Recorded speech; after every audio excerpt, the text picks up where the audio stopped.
Muy buenos días, desde la Ciudad de México les damos la bienvenida a todos nuestros seguidores del canal de YouTube Las Empresas Verdes, a quienes agradecemos nos sigan en nuestras redes sociales de Facebook, LinkedIn, Twitter, Instagram, en donde nos pueden encontrar como Las Empresas Verdes. Los invitamos también a suscribirse a nuestro canal, a marcar con una manita de me gusta los contenidos que estamos generando cada semana con temas de sustentabilidad, con temas de negocios, con temas de inversiones verdes y con todo este esquema del que hablamos en temas de sustentabilidad, en donde también se implica la salud. El día de hoy precisamente estaremos hablando de este momento, no sé si sea la manera correcta de decirle, estacionario, en donde el potencial de contraer enfermedades como influenza, COVID, gripes atípicas y demás enfermedades respiratorias, es importante conocer cuáles son las condiciones, cómo nos podemos prevenir para precisamente evitar casos graves y que pongan en riesgo nuestra vida y nuestra salud. Para hablar de esto, nos acompaña el día de hoy nuestra doctora prácticamente de cabecera, Brenda Gómez Gómez. Ella es médico internista e infectóloga del Centro Médico ABC. Brenda, te damos la bienvenida. Muchas gracias por acompañarnos el día de hoy en el canal de las Empresas Verdes. Muchísimas gracias a ti, yo encantada de participar con ustedes y de pues difundir información que les sirva a tu auditorio para tomar las decisiones adecuadas en esta temporada invernal y de olas de infecciones respiratorias. Brenda, la primera pregunta que se me ocurre para que la audiencia tenga mayor claridad de cuál es el grado de vulnerabilidad que tenemos todavía frente a COVID o la influenza. ¿Qué tanto estamos protegidos aquellos que ya tenemos 3, 2, una vacuna? Ok. Bueno, hablando de COVID directamente, hoy se sabe que el esquema de vacunación completo es considerado cuando una persona tiene por lo menos 3 dosis de vacuna contra COVID, es decir, las dos del esquema inicial y un booster o un refuerzo. Eso considerando siempre que hayan pasado menos de 6 meses desde ese último refuerzo.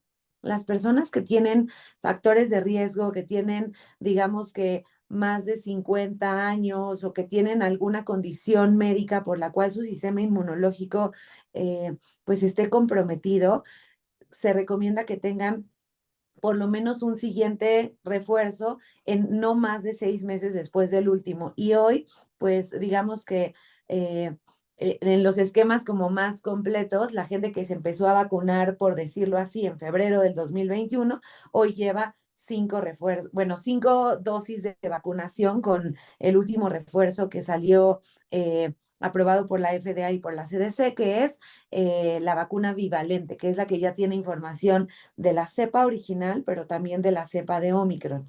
Entonces, hasta ahí vamos con las vacunas.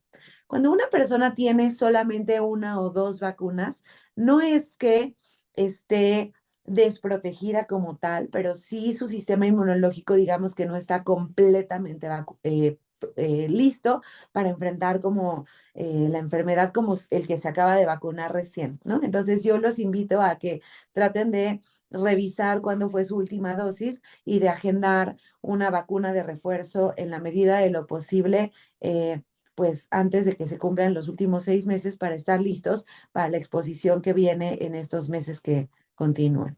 Pregunta concreta, Brenda, porque tú hablabas de un segmento de la población de edad de mayores a 50 años que más o menos se estuvieron vacunando a principios de año en su tercer refuerzo quienes lo hicieron y ya no recibieron una cuarta ni tienen una quinta vacuna. Esa población tendrá que ir a buscar el cuarto refuerzo. ¿Y qué recomiendas? Esto va a ser importante lo que te voy a preguntar por toda la confusión de información que hay. ¿Qué recomiendas? ¿Que nos pongamos la que hay disponible en los centros de salud o busquemos específicamente alguna de laboratorios específicos, sobre todo para aquellos que viajan, trabajan, etcétera? Porque hay un tema ahí con los orígenes de los laboratorios que están produciendo las vacunas. Sí, mira, sobre todo más allá de la preferencia es la decisión realmente debería de estar basada en la evidencia científica. No todas las vacunas o no todas las marcas de vacunas han hecho estudios en las dosis de refuerzos o en las nuevas cepas. Solamente hay algunas que han hecho este tipo de estudios en donde sí tenemos como certeza científica de que van a generar una respuesta, digamos, favorable.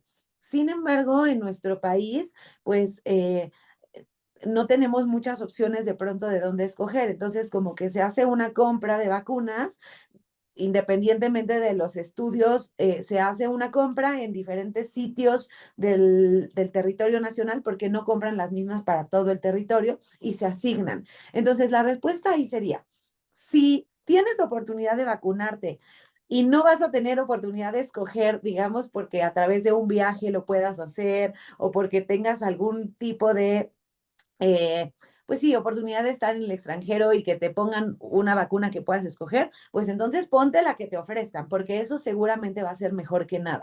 Si puedes escoger, si puedes viajar, si ocurre que tengas un viaje de trabajo, de diversión, de ocio, lo que sea, y te encuentras en un lugar en donde se puede poner la vacuna y puedes escoger, lo ideal sería escoger una vacuna de la plataforma de RNA, que hay dos marcas de esas, ¿no? Y si puede ser en este tiempo, que sea mejor la bivalente, que ya tiene dos, pues, diferentes, digamos que, informaciones y que te va a dar la mejor protección para lo que viene. Entonces, en ese sentido, la respuesta es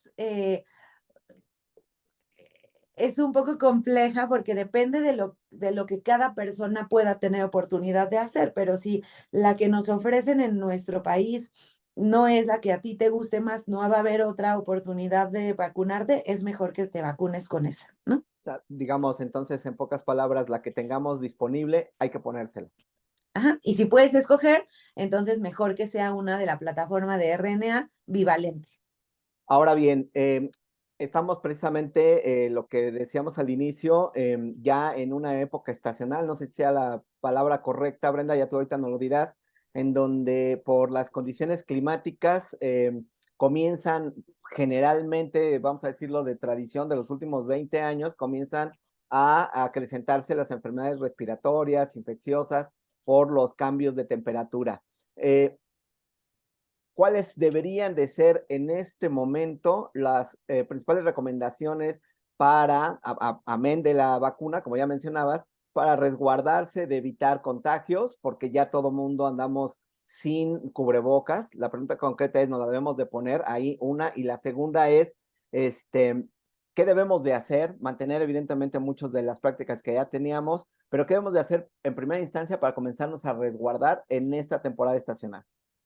Sí, justamente en estos últimos meses y semanas estamos viendo una enorme cantidad de casos en ascenso de infecciones por virus respiratorios, incluyendo a COVID, porque aunque las personas algunas veces pensamos que ya se acabó la pandemia en términos de COVID, no es verdad, o sea, siguen y siguen surgiendo nuevas subvariantes que van haciendo picos y van teniendo estos como aumentos en la transmisión y en los números de casos que vemos cada vez. Entonces, ahorita sí tenemos alza en los números de COVID, es un alza importante, significativa, por decirlo así. Y yo creo que en las próximas semanas vamos a ver más casos, pero ahorita estamos luchando mucho contra la influenza. La influenza ha despegado un poquito antes que en los otros años y estamos viendo un incremento abrupto en el número de casos de influenza. Entonces, una de las recomendaciones preventivas definitivamente es recibir la vacuna de influenza. Hubo o hay todavía campaña en el sector salud para ponérsela principalmente a personas de riesgo, pero también a personas que se la quieran poner y yo les diría, todos estamos en riesgo de tener influenza, no es bonito tener influenza, entonces por favor, si es posible, vacúnense. La vacuna que ofrece el sector salud es la vacuna trivalente y la vacuna que tenemos en el sector privado es la vacuna tetravalente. La diferencia entre una y otra, las dos protegen muy bien, pero en una tiene otro serotipo más y la vacuna tetravalente tiene menor incidencia de generar reacción postvacunal. Esto que hace que muchas personas digan, yo no me la pongo porque prefiero que me dé influenza porque me hace sentir peor la vacuna. Bueno, con la vacuna tetravalente la probabilidad de que tengas una reacción postvacunal es bastante poco probable, ¿eh? Entonces yo les recomiendo que por favor busquen la manera de ponérsela. Hay otro virus que está circulando que se llama virus sincicial respiratorio, que en el caso de los niños, sobre todo, ha tenido un incremento bastante importante en las últimas semanas y han estado saturados los servicios hospitalarios y las terapias intensivas de varios hospitales porque hace mucho espasmo en los bronquios, baja la saturación de los chiquitos, tienen mucha tos y dificultad para respirar y pues también pueden contagiarse los adultos, ¿no? O sea, hemos visto más casos en niños, pero los adultos también podemos tener este virus. Y hay como otros 10 virus que están circulando que no son, digamos, que los más frecuentes o los más prevalentes, pero que claro que dan este tipo de manifestaciones. Entonces, en términos reales, independientemente del nombre y el apellido del virus o de la enfermedad, la recomendación es, en la medida de lo posible, por favor, sigamos usando el cubrebocas, sobre todo estando en espacios cerrados o en donde no haya una buena ventilación. Hay que tratar de guardar distancia, hay que tratar de ventilar muy bien los espacios, las casas, las oficinas, ¿no? El transporte público. Hay que usar cubrebocas la mayor parte del tiempo. Únicamente, pues cuando estás en el aire libre o cuando estás de verdad en un espacio en donde no tienes una distancia muy corta entre otra persona, pues es seguro no usarlo. Pero yo les diría que también cada uno de nosotros tenemos que hacer como una autocrítica de nuestro estado o de nuestra condición. Y entonces decir, tengo riesgos, tengo la vacuna hace un año y medio, tengo obesidad, tengo cáncer, estoy tomando medicinas que bajan mi sistema inmunológico, pues entonces decido, pues por puro sentido común, cuidarme un poco más, ¿no? O si eres un joven que a lo mejor no tiene ningún problema y que sales de fiesta y así, pues ponte el cubrebocas cuando veas a tu abuelita vulnerable o a tu tía, ¿no? O sea, tratar de hacer un poco de conciencia en el autorreconocimiento de los riesgos a los que nos enfrentamos.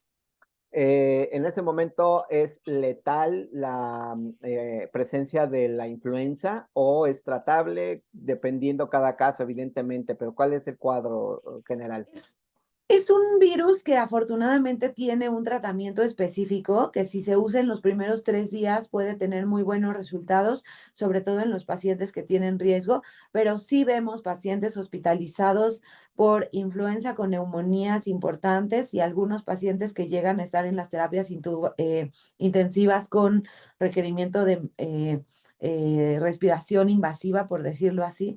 Entonces, no es la ley o la norma que esto suceda a todo el mundo, pero no es una enfermedad que sea pues una gripita que cualquiera brinca fácilmente, sino que sí puede generar pues una enfermedad grave y la vacuna justamente no evita que te vayas a contagiar, sino lo que evita es que tengas una enfermedad grave que pueda poner en peligro tu vida. En el caso del COVID particularmente, que se habla de tantas variantes, ya hay y subvariantes y bueno, algunas con nombres bastante, eh, diría yo, eh, pues muy coloquiales y algunos otros bastante sofisticados. La pregunta concreta, Brenda, es esas subvariantes en las condiciones que estamos platicando con solamente 3 vacunas o solo 2, son letales para quienes se llegan a enfermar en un momento dado de COVID en estos momentos, o cómo está actuando ahí, igual cuadro general, Sí. porque cada caso es particular. Sí, pues mira, justamente los mayores riesgos ocurren en las personas que tienen alguna condición que haga que su sistema inmunológico no responda adecuadamente o que pues sean fumadores de muchísimo tiempo, que sean personas obesas, que no, etcétera. Pero hoy las personas con un esquema completo de vacunación es poco probable que tengan complicaciones hospitalarias o que lleguen a perder la vida. Pero la realidad es que pues sí hay un alza en las complicaciones porque ya dejamos de ver estas como gripas largas a las que ya no mucha gente le tenía miedo, pero ya vemos otra vez un poquito de complicaciones y eso yo creo que tiene que ver con el descuido y con el no uso de cubrebocas, pero también con que ya ha pasado mucho tiempo en algunas personas de que recibieron una o dos vacunas tal vez y ya no tienen como esta protección adecuada. Entonces, yo creo que más allá de tenerle miedo, lo que tenemos que hacer es seguir respetando al virus porque sigue siendo el virus inflamatorio que llega a las células principales que generan tormentas de inflamación. Entonces, en la medida de lo posible, tratar de cuidarnos. Hoy, afortunadamente, no tenemos saturación de los hospitales o muertes en ascenso de manera incremental, pero se siguen perdiendo vidas, aunque sea una, es suficiente como para que le podamos poner el ojo a la enfermedad, ¿no? eh, Se podría hacer más cruda. Evidentemente, tú ya mencionabas al inicio de la charla que seguramente vamos a ir viendo cómo crece la cantidad de contagios, tanto para influenza como para COVID, conforme avancen las semanas y el invierno. La pregunta es, ¿en condiciones más frías esto aumenta los riesgos o va a obedecer más que nada a situaciones como las que ya comentabas también de descuido, relajación de las medidas? Es una Sí. combinación de ambas. ¿Qué nos puedes decir ahí, Brenda? Tiene que ver el clima, pero más que el clima, tiene que ver que aumenta un poco la transmisibilidad asociado a que, bueno, tenemos muchas más reuniones, tenemos muchas más encuentros sociales en estas épocas en donde pues la gente definitivamente no usa el cubrebocas. Si hay una persona infectada, tal vez no considera que sea pues una infección de riesgo, entonces dice, bueno, tengo una gripita, no pasa nada, voy a la cena de la oficina y entonces ahí se infectan 7, 10, 15 y esos 10, 15 infectan a otros 3, 4, 5 de su familia y esos a su vez van haciendo toda esta dispersión. Entonces, sí creo que el pico o la incidencia más importante es ahorita en la época invernal. Para COVID no se ha comportado así. Hemos tenido picos en verano, picos en invierno, pero para las otras enfermedades sí tenemos como esta alta incidencia en esta época invernal, ¿no? Y termina más o menos como por ahí de marzo.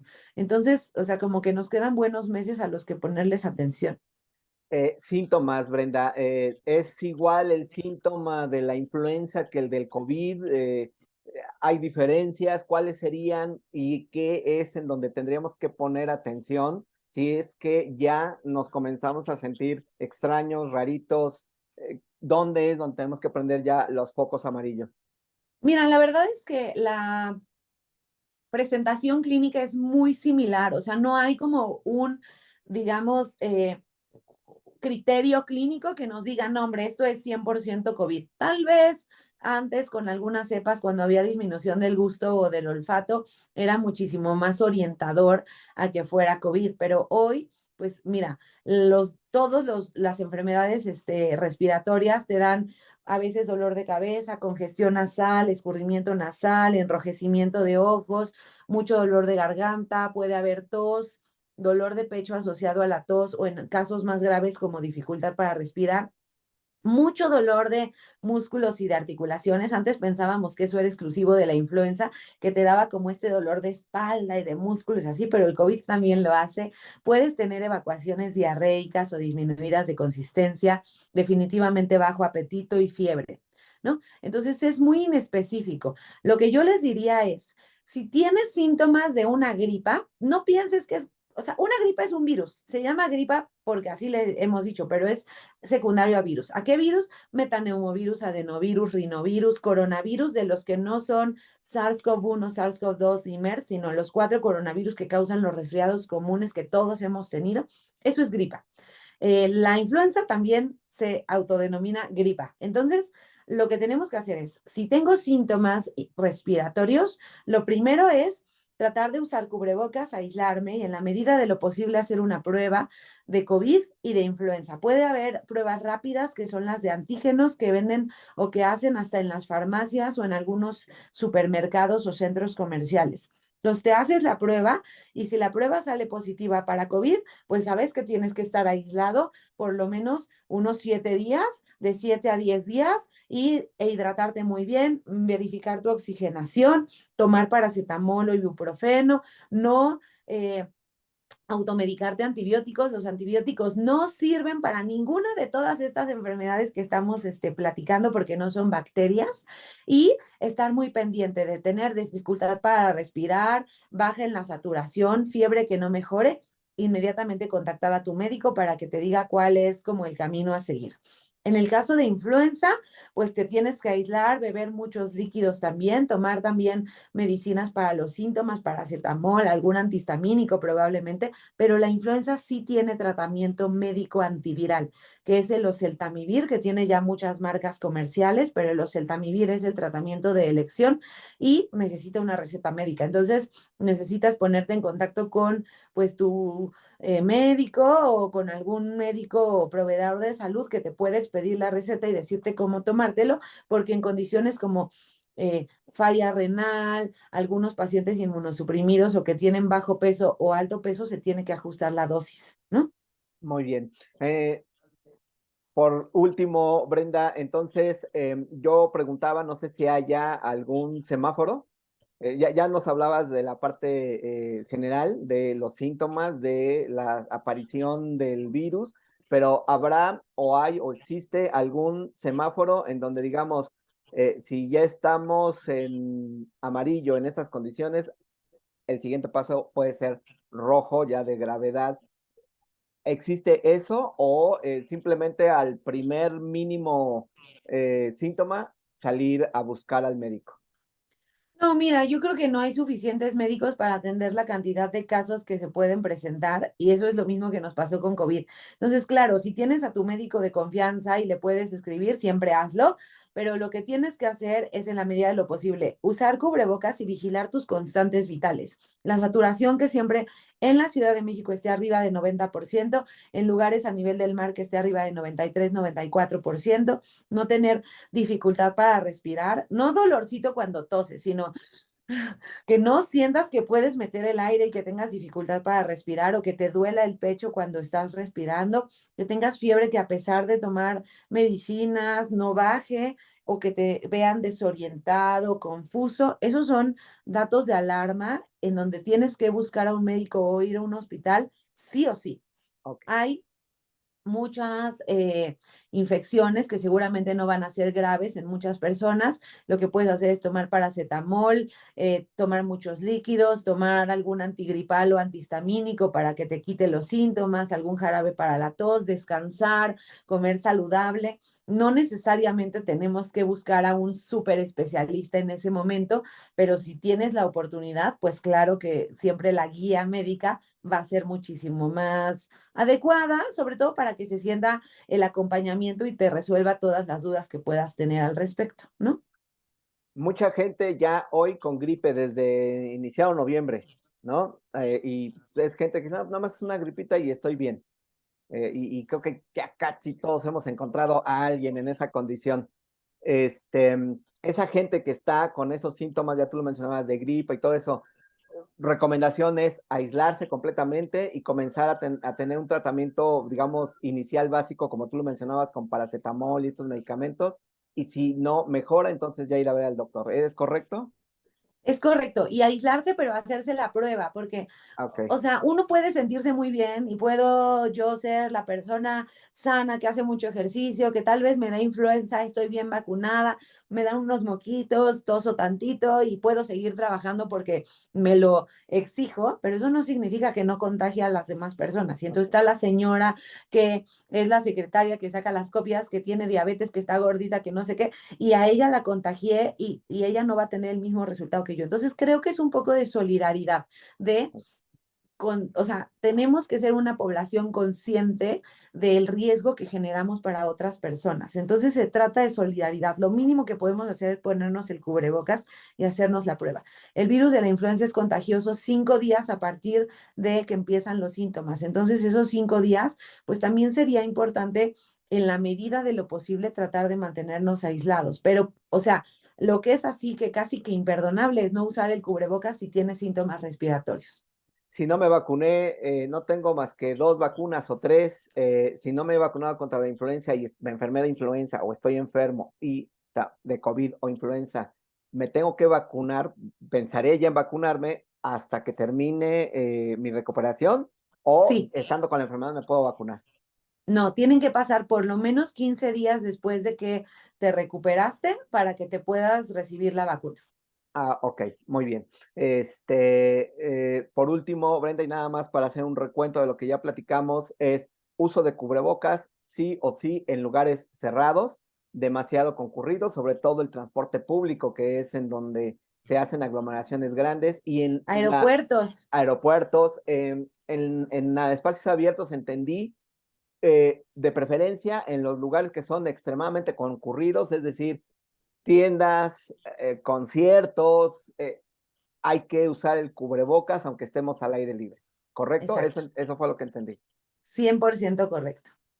Y no, a menos que traigamos un espacio de Reforma el domingo a las 8 de la mañana donde no hay nadie, Eh, ¿correcto? exacto, ahí pues está perfecto que no lo uses, o sea, la verdad es que tampoco es que tú te vayas a autocontagiar solo, o sea, si estás en un espacio abierto, vas a caminar, a correr al bosque, pues está perfecto, o sea, no pasa nada, pero si hay más de 5 personas en un Ok. espacio, por ejemplo, de unos 2 metros cuadrados, definitivamente tenemos que usarlo, ¿no? Si subes al avión, te tienes que usar el cubrebocas. Si subes al autobús para viajar a otra ciudad, te tienes que poner el cubrebocas, ¿correcto? En el En metro, el en el metro, camión, ok. en un taxi En los incluso, mismos ¿no? O taxis. sea, es un espacio cerrado, se está respirando el mismo aire, entonces creo que sí vale la pena usarlo. ¿Alguna otra recomendación, Brenda, ya para terminar? ¿Algún tipo de alimentación? Mucha gente acostumbramos, yo soy uno de ellos, de llenarse de vitamina C a partir de jugos, de tés, algunas gentes. ¿Eso está correcto? ¿No está correcto? ¿Lo recomiendas? ¿No lo recomiendas? ¿Qué nos dices tú como médico? Sí, definitivamente la alimentación saludable es lo que nos va a ayudar a que nuestro sistema inmunológico esté bien.